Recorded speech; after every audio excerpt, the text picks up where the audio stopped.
Aku berhenti napas saat melihat ibu berlutut di antara sampah pasar. Tangannya gemetar mengais sayur busuk. Suamiku yang membuatnya seperti ini. Aku berhenti di pinggir pasar. Tas kantor jatuh dari tanganku. Ibu berlutut di antara genangan air kotor. Tangannya gemetar mengais sawi busuk yang diinjak-injak orang.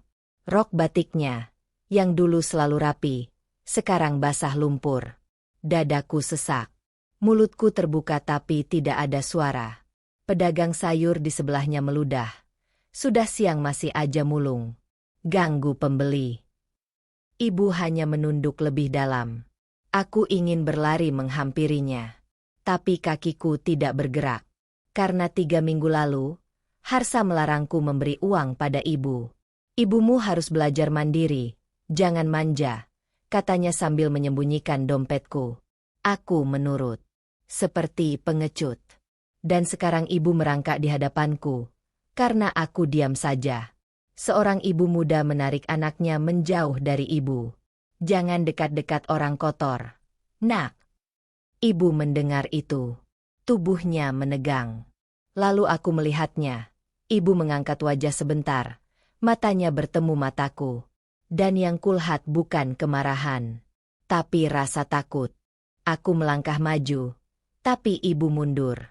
Plastik di tangannya jatuh. Sawi busuk berhamburan. Jangan marah, nak. Bisiknya cepat. Ibu janji tidak akan ganggu lagi. Suaranya gemetar seperti anak kecil yang ketakuan. Aku berdiri membeku. Ibu takut padaku. Bu, aku. Maafkan ibu, potongnya. Matanya berkaca-kaca. Ibu tahu kamu sibuk.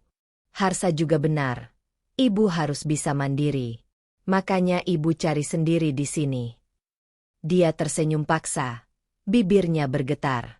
Ibu tidak mau merepotkanmu lagi. Kata-kata itu menghantam dadaku seperti palu. Merepotkan. Ibu bilang dia merepotkan. Padahal 3 minggu lalu, waktu Harsa mengusir ibu dari rumah kami, aku hanya diam di kamar. Mendengar suara ibu memohon di ruang tamu. Tolong, Mas. Aku nggak punya tempat lain. Harsa menjawab dingin. Biaya hidup mahal, Bu. Kami juga butuh tabungan. Ibu masih kuat kerja, kan? Dan aku? Aku menutup pintu kamar. Pura-pura tidak dengar. Sekarang ibu berlutut di pasar ini karena aku. Bu, pulang yuk, kataku pelan. Ibu menggeleng cepat. Tidak usah, nak. Nanti Harsa marah lagi. Dia tahu Harsa marah. Tapi dia pikir aku tidak bisa melawan suamiku sendiri. Dan memang iya. Aku tidak pernah melawan. Ibu tinggal di mana sekarang? Tanyaku. Suaraku nyaris hilang. Ibu menunduk. Ibu tidur di emperan toko sebelah terminal. Emperan toko. Ibuku tidur di jalanan. Aku ingin menangis tapi tenggorokanku tersumbat. Kenapa tidak bilang ke aku? Ibu sudah coba telepon. Tapi nomormu tidak aktif. Nomorku tidak aktif karena Harsa yang bayar pulsa. Dan dia memutuskan untuk tidak perpanjang paketku bulan ini. Kamu kan di rumah terus. Ngapain buang-buang uang buat pulsa? Katanya santai. Aku terjebak. Di rumahku sendiri. Ibu pergi dulu ya. Nak. Masih mau cari botol bekas. Ibu bangkit dengan susah payah. Lututnya gemetar. Aku meraih tangannya. Bu, tunggu. Tapi ibu melepaskan tanganku lembut. Jangan khawatir. Ibu baik-baik saja kok. Dia berjalan menjauh. Punggungnya bungkuk. Langkahnya terseret. Dan aku berdiri di situ. Tidak melakukan apa-apa. Seperti biasa. Pedagang di sebelahku bergumam. Anaknya kerja kantoran. Tapi ibunya mulung sampah. Dunia makin aneh. Aku menunduk. Mengambil tas kerjaku yang jatuh. Tanganku gemetar waktu membukanya. Di dalamnya ada gaji bulan ini, yang harus kuserahkan langsung ke Harsa malam nanti. Untuk tabungan kita, katanya selalu. Tapi aku tidak pernah lihat buku tabungan itu. Aku menatap punggung ibu yang menjauh. Lalu aku berbalik, berjalan ke arah berlawanan. Pulang. Seperti tidak terjadi apa-apa. Tapi malam itu, untuk pertama kalinya dalam 3 minggu, aku tidak bisa tidur. Karena aku tahu, besok ibu akan kembali ke pasar itu lagi. Dan aku masih akan jadi pengecut yang sama. Harsa baru pulang jam 10 malam. Bau rokok menempel di kemejanya. Aku sudah menunggu di ruang tamu. Lampu redup. Aku lihat ibu tadi, kataku langsung. Dia mulung sayur busuk di pasar. Harsa melepas dasinya. Tidak menatapku. Terus. Dia tidur di emperan toko. Harsa. Dia berjalan ke dapur, membuka kulkas, mengambil air dingin. Minum pelan. Seperti aku tidak bicara apa-apa. Kita harus bantu dia. Desaku, suaraku mulai naik. Harsa tertawa. Bukan tawa biasa, tawa yang meremehkan. Ibumu terlalu dramatis, katanya santai. Dia punya tangan, punya kaki. Kenapa harus bergantung pada kita? Aku berdiri. Dia ibuku. Dan dia orang dewasa yang bisa kerja. Harsa meletakkan gelas dengan keras. Kamu pikir aku tega? Aku cuma realistis. Kalau kita terus kasih uang, dia tidak akan pernah mandiri. Mandiri? Dia berumur 58 tahun. Harsa. Usia segitu masih produktif. Dia menatapku dingin sekarang. Atau kamu mau kasih dia uang dari gajimu? Silakan. Tapi jangan harap aku tanggung biaya rumah sendirian. Aku terdiam. Karena gajinya memang yang bayar semua tagihan di rumah ini. Harsa melangkah mendekat. Suaranya turun. Lebih berbahaya. Lagi pula, kau kan anak angkat. Jantungku berhenti sedetik. Bukan darah dagingnya. Kenapa kau harus repot ini? Kata-kata itu keluar begitu saja. Seperti fakta biasa. Tapi itu rahasia. Rahasia yang hanya kami berdua tahu. Ibu tidak pernah bilang ke siapapun. Bahkan tetangga kira aku anak kandungnya. Dan Harsa baru tahu setelah kami menikah. Waktu aku cerita suatu malam, pikir dia akan mengerti. Sekarang dia pakai itu untuk melawanku. Aku anak angkatnya tidak berarti aku tidak punya kewajiban. Balasku, suaraku bergetar. Harsa menyeringai. Kewajiban? Ibumu yang pilih angkat kamu. Bukan kamu yang minta diangkat. Dia yang butuh anak, bukan sebaliknya. Aku merasakan sesuatu pecah di dadaku. Benci. Untuk pertama kalinya, aku benci suami sendiri. Kamu nggak pernah lihat gimana ibu besarkan aku, kataku pelan tapi tajam. Dia jual tanah warisan cuma buat biayain sekolahku. Dia. Dan sekarang kamu sudah lulus, sudah kerja, sudah menikah. Potong Harsa cepat. Utangmu lunas. Kamu nggak perlu ngasih lebih dari itu. Dia berjalan melewatiku menuju kamar. Oh iya, tambahnya tanpa menoleh. Gaji bulan ini jangan lupa disetor besok pagi. Aku butuh buat cicilan mobil. Pintu kamar tertutup. Aku berdiri sendirian di ruang tamu. Tangan mengepal. Harsa bicara tentang ibu seperti dia bicara soal tagihan listrik. Dingin. Hitung-hitungan. Tanpa perasaan. Dan yang lebih menyakitkan, aku masih tinggal di sini. Masih tidur di kamar yang sama dengannya. Aku berjalan ke balkon. Napas pendek-pendek. Handphoneku mati karena pulsa habis. Aku tidak bisa hubungi siapapun. Tapi tiba-tiba aku ingat sesuatu. Lemari besi di kamar tamu belakang. Tempat ibu dulu simpan dokumen-dokumen lama sebelum pindah dari rumah ini. Harsa tidak pernah tahu lemari itu ada. Dia pikir itu cuma lemari kain usang. Aku berjalan pelan ke kamar belakang, membuka pintu yang sudah lama tidak disentuh. Lemari besi masih di sana. Berkarat. Kuncinya hilang. Aku ambil obeng dari laci dapur dan congkel paksa. Pintu lemari terbuka dengan bunyi keras. Di dalamnya, map-map coklat berdebu, foto-foto lama, dan sebuah amplop putih tebal. Aku buka amplop itu. dan yang kulihat membuat tanganku gemetar. Surat wasiat. Ditulis tangan ibu, tanggal 5 tahun lalu. Baris pertama. Aku, Ratih Kusuma Dewi, dengan sadar menjual seluruh harta untuk anakku. Aku berhenti. Ratih Kusuma Dewi? Ibu selalu bilang namanya Sekar Ratih. Kenapa ada nama lain? Aku menarik napas dan membaca lebih lanjut. Aku, Ratih Kusuma Dewi, dengan sadar menjual seluruh harta untuk anakku tercinta. Rumah di Jalan Melati nomor 12, tanah warisan seluas 800 meter di Bogor, dan emas 50 gram peninggalan almarhum ibuku. Total nilai 780 juta rupiah.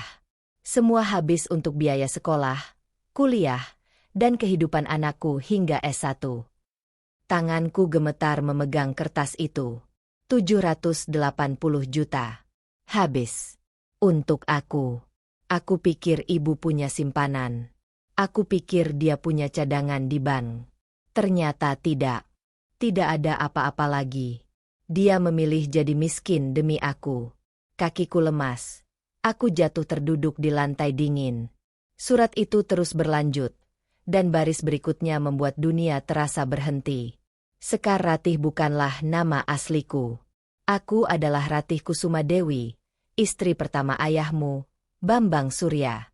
Aku diusir dari rumah karena tidak bisa memberinya anak. Dia bilang aku mandul. Keluarganya meludahiku di depan tetangga. Mereka bilang aku kutukan. Aku berhenti bernapas. Ayahku? Ibu tidak pernah bicara soal ayahku. Satu kali pun. Aku selalu pikir dia meninggal sebelum aku lahir. Tapi ternyata, ibu diusir. Aku pergi dengan tangan kosong. Tinggal di rumah kontrakan kumuh selama 2 tahun. Tidak ada yang mau mempekerjakan perempuan tanpa keluarga seperti aku. Sampai suatu hari, aku lewat di depan panti asuhan. Jantungku berdegup keras. Ada seorang bayi perempuan dibungkus kain compang-camping, dibuang di teras panti. Suster bilang bayi itu ditinggalkan pagi itu juga. Tidak ada surat, tidak ada nama. Hanya secari kertas. Tolong rawat dia. Aku tidak mampu. Aku tidak sadar air mataku sudah jatuh ke kertas. Aku melihat wajahmu yang mungil itu, matamu yang besar, dan untuk pertama kalinya dalam hidupku, aku merasa dibutuhkan. Aku adopsi kamu secara resmi 3 bulan kemudian. Namaku kuganti jadi Sekar Ratih supaya mantan suami tidak bisa melacakku. Sekar Ratih. Nama palsu untuk sembunyi dari masa lalu. Kau satu-satunya anakku. Darah atau tidak, kau milikku. Aku menutup mulut supaya tidak berteriak. Selama ini aku pikir aku yang berhutang budi pada ibu. Tapi ternyata, ibu yang merasa berhutang padaku. Karena aku yang buat dia merasa jadi ibu. Aku berdiri dengan cepat. Kaki hampir tersandung. Harus ketemu ibu sekarang. Harus minta maaf. Harus. Tapi tunggu. Ada lampiran lain di amplop itu. Selembar fotokopi KTP lama. Nama, Ratih Kusuma Dewi. Alamat, Jalan Cempaka 45, Jakarta Selatan. Dan di sampingnya, foto pernikahan. Ibu masih muda, pakai kebaya putih, senyum tipis. Di sebelahnya, seorang pria. Aku memicingkan mata. Wajahnya familiar. Sangat familiar. Aku ambil handphone Harsa yang tertinggal di meja. Untung tidak dikunci. Buka galeri fotonya. Scroll cepat sampai foto keluarga terakhir bulan lalu. Acara ulang tahun ayah mertuaku. Aku zoom wajah ayah mertua. Lalu aku bandingkan dengan foto pernikahan di tanganku. Mata. Bentuk wajah. Sama persis. Ayah mertuaku adalah mantan suami ibu. Harsa adalah anak kandung dari pria yang mengusir ibu dulu. Aku menikah dengan keluarga yang menghancurkan hidupnya. Dan Harsa, dia pasti tahu. Karena nama Ratih Kusuma Dewi pasti pernah disebut di keluarganya. Dia tahu. Dan dia diam saja. Bahkan dia usir ibu dari rumah ini, seperti ayahnya dulu. Amplop di tanganku jatuh. Dan untuk pertama kalinya, aku tahu apa yang harus kulakukan. Subuh belum pecah. Aku sudah di pasar. Kabut tipis masih menggantung. Pedagang baru mulai bongkar dagangan. Bu, kemarin ada ibu-ibu mulung sayur di sini. Tanyaku pada pedagang sayur yang sama. Dia mengangkat kepala, mengenaliku. Oh, ibumu? Dia pingsan kemarin sore. Jantungku jatuh. Di mana sekarang? Dibawa ke puskesmas sama tukang ojek. Tapi aku nggak tahu kelanjutannya. Aku berlari ke puskesmas terdekat. Napas terengah-engah. Resepsionis mengecek komputer. Tidak ada pasien bernama Sekar Ratih kemarin. Coba Ratih Kusuma Dewi, kataku cepat. Dia menggeleng lagi. Tidak ada juga, Bu. Aku keluar. Tanganku gemetar menelepon puskesmas lain pakai telepon umum. Kosong. Rumah sakit terdekat. Kosong. Rumah sakit 2 kecamatan. Tidak ada. Aku lapor ke Polsek jam 8 pagi. Petugas jaga menguap. Mencatat setengah hati. Ibunya hilang sejak kapan? Sejak kemarin sore. Dia pingsan di pasar. Tapi sekarang tidak ada di mana-mana. Umur 58 tahun. Dia berhenti menulis. Orang dewasa. Bu, mungkin pulang sendiri. Dia tidak punya rumah. Suaraku naik. Petugas menatapku datar. Maaf, Bu. Orang dewasa hilang bukan prioritas kami. Kecuali ada tanda-tanda kriminal atau dia sakit. Dia pingsan. Sudah cek rumah sakit. Sudah semua. Kalau begitu tunggu 2x 24 jam dulu. Biasanya balik sendiri. Dia menyodorkan formulir. Isi ini kalau mau laporan resmi. Tapi prosesnya lama. Bu. Aku merebut formulir itu dan keluar. Tanganku gemetar memegang kertas. Tapi aku tahu ini tidak akan kemana-mana. Aku kembali ke pasar. Tanya satu persatu pedagang. Ibu yang mulung sayur kemarin, ada yang lihat dia dibawa kemana? Sebagian besar menggeleng. Sebagian bahkan tidak ingat. Sampai seorang tukang parkir bilang, kalau nggak salah, tukang ojek yang bawa dia ke puskesmas itu dari pangkalan seberang lampu merah. Aku berlari ke pangkalan ojek. Ada 4 orang sedang ngobrol sambil merokok. Pak, kemarin ada yang bawa ibu-ibu pingsan ke puskesmas. Salah satu mengangkat tangan. Itu saya. Bu. Kenapa? Ibu saya. Dia sekarang di mana? Oh. Dia menggaruk kepala. Jadi itu ibu Anda? Maaf, Bu.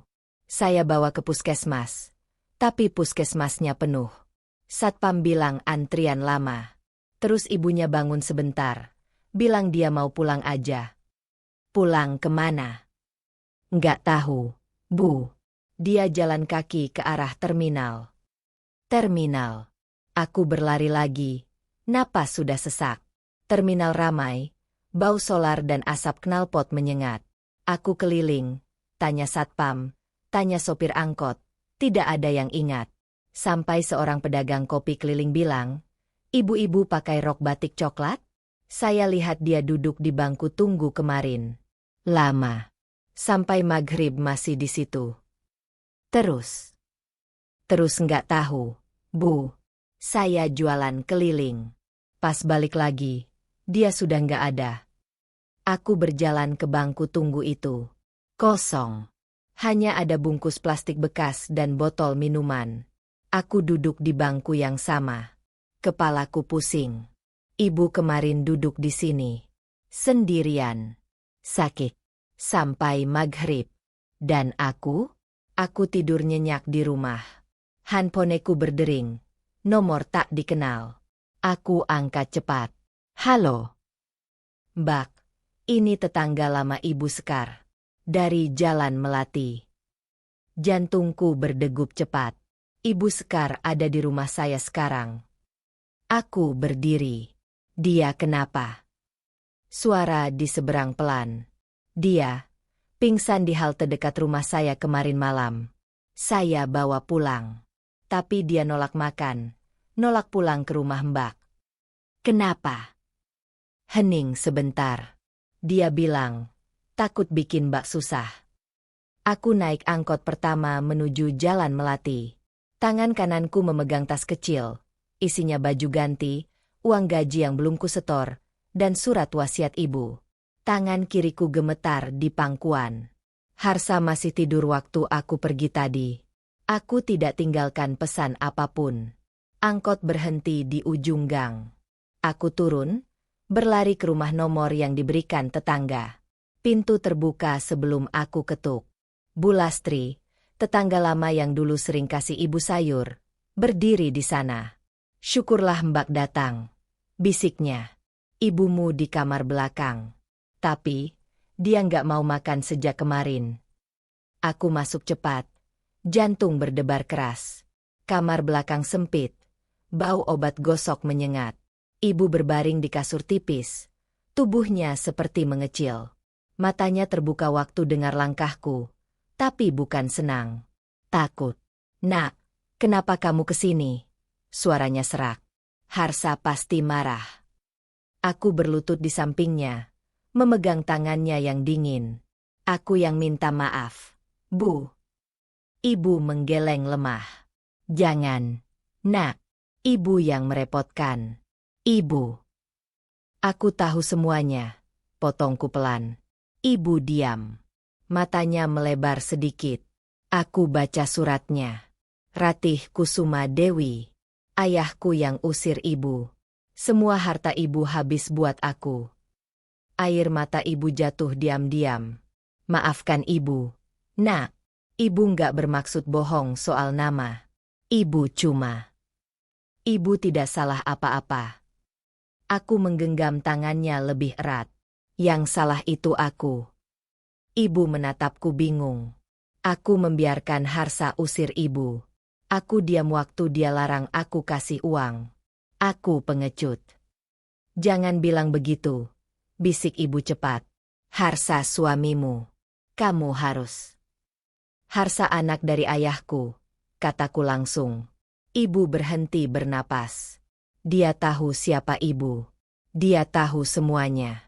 Dan dia diam saja. Bahkan dia usir ibu persis seperti ayahnya dulu. Wajah ibu pucat. Bibirnya bergetar tapi tidak ada suara keluar. Aku tidak akan tinggal dengan orang seperti itu lagi, Bu. Aku berdiri, mengambil tas kecilku. Kita pergi dari sini. Mulai lagi dari nol. Cuma kita berdua. Nah, aku sudah putuskan, Bu. Ibu menggeleng keras. Mencoba duduk tapi tubuhnya terlalu lemah. Jangan karena ibu kamu jadi. Bukan karena ibu, kataku tegas. Karena aku. Karena aku capek jadi orang yang pengecut. Capek takut sama suami sendiri. Capek hidup dalam rumah yang bukan rumahku. Ibu menangis sekarang. Tangis tanpa suara. Hanya air mata jatuh terus-menerus. Aku juga capek lihat ibu lebih takut menyusahkan aku daripada mati sendirian di jalanan. Kata-kata itu keluar keras dan pecah di ujung. Bu Lastri mengetuk pintu pelan. Mbak, ada yang cari di depan. Jantungku berhenti. Harsa. Aku keluar cepat. Menutup pintu kamar belakang rapat-rapat. Tapi yang berdiri di teras bukan Harsa. Seorang pria paruh baya. Kemeja rapi. Rambut mulai memutih. Ayah mertuaku. Bambang Surya. Mantan suami ibu. Dia menatapku dingin. Kamu bawa ibumu pergi dari rumah. Aku berdiri tegak. Iya. Harsa bilang kamu kabur pagi-pagi. Gaji bulan ini juga kamu bawa. Itu uangku. Uang yang harusnya buat cicilan rumah kalian. Balasnya tajam. Aku diam. Dia melangkah lebih dekat. Dengar. Aku tahu kamu baca surat. Aku tahu dia Ratih. Mantan istriku. Tapi itu masa lalu. Dia yang pergi sendiri dulu. Bukan salahku. Aku menatapnya langsung. Dia diusir karena tidak bisa punya anak oleh bapak dan keluarga bapak. Wajahnya mengeras. Dan sekarang bapak datang ke sini. Buat apa? Buat usir dia lagi. Buat bawa kamu pulang. Jawabnya datar. Sebelum kamu buat keputusan bodoh yang kamu sesali seumur hidup. Aku tersenyum tipis. Bukan senyum senang. Senyum pahit. Sudah terlambat. Pak, keputusan bodohku adalah menikah dengan anakmu. Matanya menyipit berbahaya. Dan sekarang aku memperbaikinya. Seminggu kemudian, aku dan ibu sudah pindah ke kontrakan kecil di pinggir kota. 1 kamar, dapur sempit, kamar mandi di luar. Tapi ibu tersenyum setiap pagi, senyum yang tidak pernah kulihat dalam 3 bulan terakhir. Hari itu aku baru pulang dari interview kerja ketiga. Pintu kontrakan diketuk keras. Berkali-kali. Aku buka. Harsa berdiri di sana. Rambutnya acak-acakan. Kemeja kusut. Matanya merah. Aku perlu bicara, katanya cepat. Aku tidak buka pintu lebih lebar. Tentang apa? Perusahaanku bangkrut. Aku kena PHK kemarin. Aku diam. Aku butuh bantuanmu sekarang. Tambahnya, suaranya mulai putus-putus. Cicilan mobil nunggak 2 bulan. Rumah mau disita bank bulan depan. Dia melangkah lebih dekat. Mata memohon. Kamu kan masih istriku. Kita bisa mulai lagi. Aku janji akan berubah. Berubah? Potongku pelan. Harsa mengangguk cepat. Iya. Aku salah soal ibumu. Aku. Kamu tahu siapa ibu sejak awal, kan? Dia terdiam. Wajahnya pucat. Kamu tahu dia Ratih Kusuma Dewi, mantan istri ayahmu. Dan kamu diam saja. Itu bukan urusanku, bantahnya lemah. Tapi mengusir dia dari rumah kami, itu urusanmu.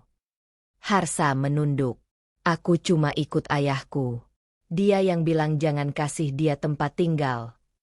Dan kamu nurut. Seperti robot. Aku mundur selangkah. Tangan memegang pintu. Sekarang perusahaanmu bangkrut. Uangmu habis.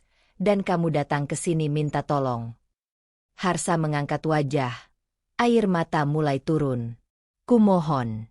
Aku nggak punya siapa-siapa lagi. Aku menatapnya. Pria yang dulu kukira kuat, mapan, bisa lindungi aku. Sekarang hanya terlihat seperti anak kecil ketakutan. Tapi aku tidak merasa kasihan. Tidak merasa apa-apa. Hanya kosong. Kamu dulu bilang apa ke ibu? Tanyaku pelan tapi tajam. Harsa terdiam. Kamu bilang, orang harus mandiri. Jangan bergantung pada orang lain. Wajahnya berubah. Dia ingat. Sekarang buktikan. Aku menutup pintu pelan tapi pasti. Harsa menggedor dari luar. Tunggu. Kumohon. Aku butuh bantuanmu. Suaranya mulai berteriak. Lalu memohon. Lalu marah. Tapi aku tidak buka pintu lagi. Beberapa menit kemudian, suaranya hilang. Aku berbalik. Ibu berdiri di ambang kamar, bersandar pada kusen pintu. Tubuhnya masih lemah, tapi wajahnya lebih hidup dari seminggu lalu. Nak, bisiknya pelan. Aku menghampirinya. Ibu kenapa berdiri? Harus istirahat. Ibu menggeleng, lalu memelukku. Pelukan pertama dalam berbulan-bulan. Tubuhnya kurus, tangannya gemetar, tapi pelukannya hangat. Terima kasih, bisiknya di telingaku. Terima kasih sudah jadi anakku. Aku menangis tanpa suara, memeluk ibu lebih erat. Maafin aku, Bu. Maafin aku baru sekarang jadi anak yang benar. Ibu melepas pelukan, mengusap air mataku dengan ibu jarinya. Kamu sudah selalu jadi anak yang benar, katanya lembut. Cuma butuh waktu buat kamu percaya itu. Dia tersenyum tipis, lemah, tapi penuh kelegaan. Dan untuk pertama kalinya dalam hidupku, aku merasa utuh. Bukan karena punya suami. Bukan karena punya rumah besar. Tapi karena aku akhirnya memilih orang yang benar untuk dilindungi.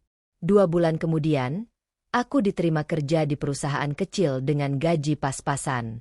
Ibu mulai jualan sayur keliling, bukan karena terpaksa, tapi karena dia suka ketemu orang. Kami hidup sederhana. Kontrakan masih sempit. Tapi malam hari kami makan berdua sambil tertawa. Harsa? Aku dengar dari tetangga lama.